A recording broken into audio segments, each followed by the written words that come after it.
ఓ చెట్టు చెప్పిన పాఠం. ఓ చెట్టు చెప్పిన పాఠం.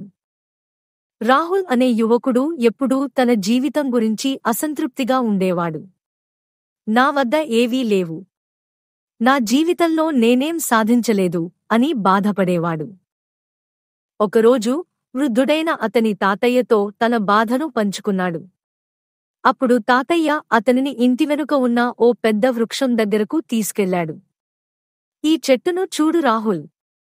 ఇది ఒకప్పట్లో చిన్న మొక్క మాత్రమే. కాని ఇప్పుడు వందల మందికి నీడనిచ్చే స్థాయికి ఎదిగింది. అసలు ఇది ఇలా ఎలా పెరిగిందో తెలుసా? రాహుల్ ఆసక్తిగా తల ఊపాడు. ఈ చెట్టు ఎప్పటికీ ఎదగడాన్ని ఆపలేదు.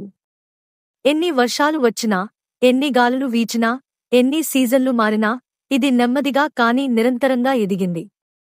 మన జీవితంలో కూడా అలా ఉండాలి. ఎదుగుదామనుకుంటే ఆగకుండా ముందుకు వెళ్ళాలి. ఆ మాటలు రాహుల్ మనసుకు బలాన్నిచ్చాయి. అప్పటినుంచి అతను తన కలల్ని నెరవేర్చడానికి కష్టపడటం ప్రారంభించాడు.